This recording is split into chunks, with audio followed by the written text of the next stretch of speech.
America और Iran के बीच बढ़ते तनाव के बीच पेंटागन ईरान में संभावित जमीनी अभियानों की तैयारी कर रहा है। आशंका है कि ये अभियान कई हफ्तों तक चल सकते हैं और क्षेत्रीय संघर्ष को एक नए और अधिक खतरनाक चरण में ले जा सकते हैं। अमेरिका के इन अभियानों का उद्देश्य ईरान के रणनीतिक ठिकानों को निशाना बनाना और संभावित खतरों को खत्म करना होगा। वहीं इससे वैश्विक संकट भी बढ़ने की आशंका जताई जा रही है। इस दौरान देश में भी भारतीय नेताओं ने अमेरिका के इस कदम को लेकर कहा है कि युद्ध किसी भी समस्या का हल नहीं है।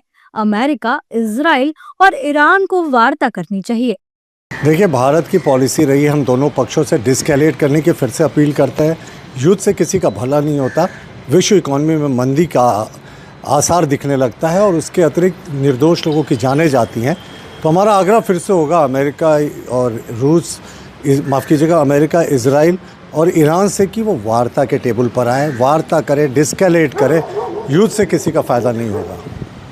भारत ने हमेशा डिप्लोमेसी की आपसी बातचीत के लिए कहा है और मसाइल जो भी आपसी तनाव के हों आपसी बातचीत से ही हल करना चाहिए। और ये बड़ी दुर्भाग्यपूर्ण बात है, जंग किसी भी मसले का हल नहीं है। भारत ने सभी, वज़ीर-ए-आज़म साहब ने, मोदी जी ने सभी देश के जो हुक्मरान हैं, भले वो किंग हैं या वहाँ के प्राइम मिनिस्टर्स हैं, उनसे बात करी है।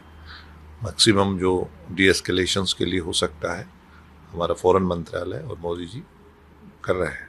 दूसरी ओर देश में विपक्षी दलों के नेता ईरान के समर्थन में दिखाई दिए। विपक्षी दलों के नेताओं ने कहा है कि अमेरिकी राष्ट्रपति की वजह से मिडिल ईस्ट में जंग चल रही है, लेकिन अगर अमेरिका इस तरह का कुछ करने की फिराक में है तो ईरान भी कुछ कम नहीं है। सबसे बड़ी मुश्किल है कि अमेरिकी राष्ट्रपति, उनका व्यवहार, उनका तौर तरीका, और जिसमें अगर कोलैटरल डैमेजेस की बात करें तो अक्रॉस द वर्ल्ड वो चीजें हो रही हैं।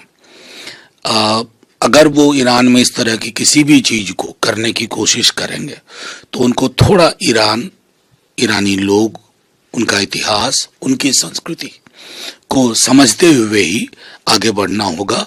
जितनी आसानी से ये ओपन एंड शट केस बनाना चाह रहे हैं, वैसी कोई गुंजाइश नहीं है। जिस तरह से इस हमले का रिएक्शन ईरान ने दिया है, तो अपेक्षा ऐसी है कि ईरान पीछे हटने वाला नहीं है और बाहर के ट्रुप्स वहाँ भेजकर तो ये डिसएडवांटेज पे रहेंगे, ऐसा मुझे लगता है।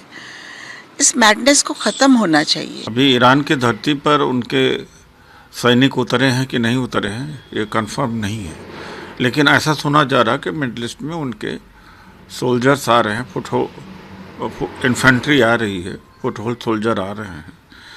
और चूँकि परिस्थिति ऐसी है कि जहाँ पर वो बड़ा पहाड़ियों का देश है, तो पहाड़ के अंदर तमाम मिसाइल्स और सब चीज़ें स्टोर्ड है, तो उसको B-2 बॉम्बर से भी कंट्रोल नहीं कर पा रहे हैं। बता दें कि हजारों अमेरिकी सैनिक और मरीन पहले ही मध्य पूर्व की ओर भेजे जा चुके हैं।